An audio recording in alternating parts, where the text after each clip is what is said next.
O entendimento da Justiça do Trabalho é de que a prática só é possível em funções secundárias das empresas.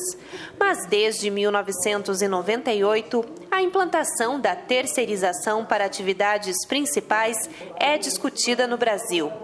Apesar das divergências entre os poderes, a lei foi aprovada pelos deputados federais com 231 votos a favor, 138 contra e 8 abstenções.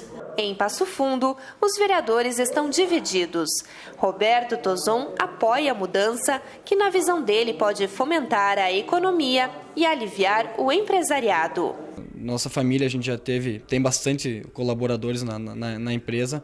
A gente sabe que hoje a relação de trabalho ela está muito mais pendente ao lado do teu colaborador do que do próprio empresário, né? O empresário ele ainda é visto por algumas pessoas com aquela mentalidade da década de 60, onde todos os setores eram monopolizados, onde existia um posto de gasolina, um hospital, uma clínica, uma lanchonete, um restaurante, e todo mundo ganhava muito dinheiro.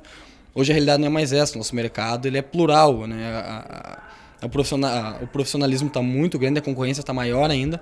Isso é bom para a população. Então eu acredito que essa lei vem para mudar muita coisa, né? Acredito eu, na minha opinião, para melhor, né? Mas existem movimentos sociais contra, a favor, todo mundo tem seu posicionamento, mas no Brasil a gente tem muita coisa que, como eu sempre falo, se quem inventou a lâmpada tivesse do Brasil, os defensores do trabalhador, enfim, da indústria de velas iam enlouquecer, né? Porque não pode ter lâmpada se tem vela. Felizmente a gente tem que andar para frente, não de lado nem para trás, então eu sou a favor. O tucano Matheus Vespe concorda com a terceirização. Ele disse que é bem-vinda qualquer forma de incentivo à iniciativa privada.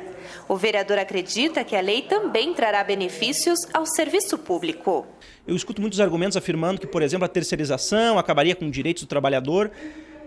Primeiramente, teremos que analisar que a própria presidente Dilma, no seu mandato, intentou uma reforma administrativa e jurídica capaz de possibilitar a terceirização. Então, eu não vejo como uma questão de coerência aqueles que hoje criticam a terceirização terem permanecido silentes quando no governo Dilma. Terceirização ela é necessária, até porque nós sabemos que muitas vezes a terceirização de apenas as atividades que não são fim da empresa dificulta a produção. Nós sabemos que o Estado não tem condições muitas vezes de prestar de modo satisfatório a produção. E nós temos que sair daquela velha dicotomia socialista de que servidor público ele deve ser beneficiado com todas as garantias, sem, é claro, contemporizar que esse mesmo servidor, se ele não produz efetivamente, a economia não anda. E, consequentemente, não haverá recurso nem para, por exemplo, remunerar o próprio servidor. A terceirização ela vem em boa hora, porque na medida em que, por exemplo, nós diminuiremos daqui a pouco alguns subsídios aos servidores, aumentaremos a diversos outros trabalhadores que serão contratados e a renda e o emprego irão somente aumentar. De outro lado está o comunista Alex Necker. Na opinião dele, a nova lei deve prejudicar as relações entre chefe e trabalhador.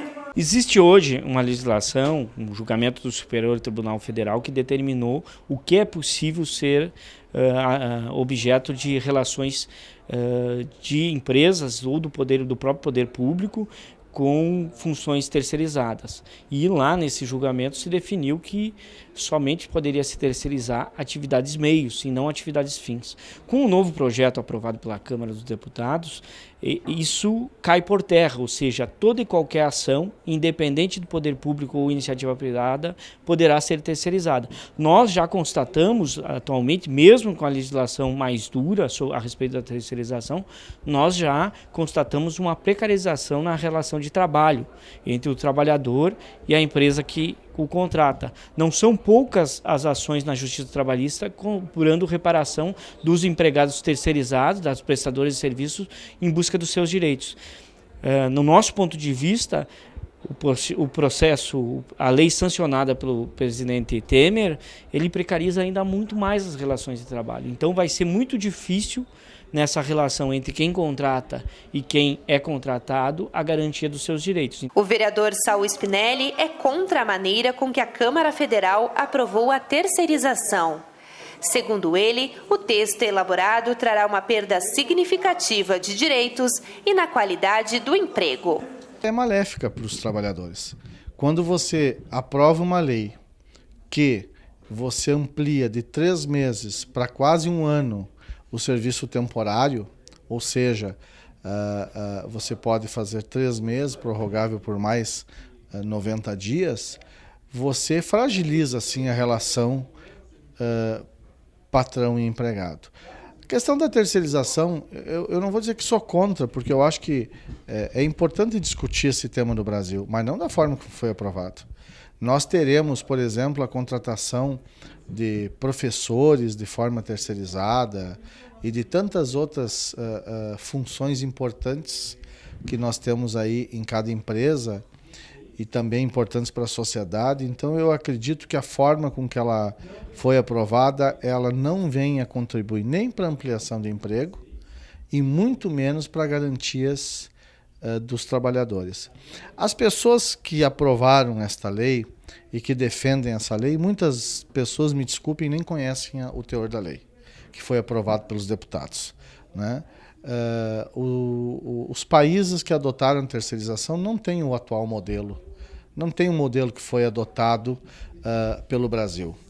O Brasil adotou um modelo que precariza a contratação, que fragiliza a contratação e que baixa o salário dos trabalhadores.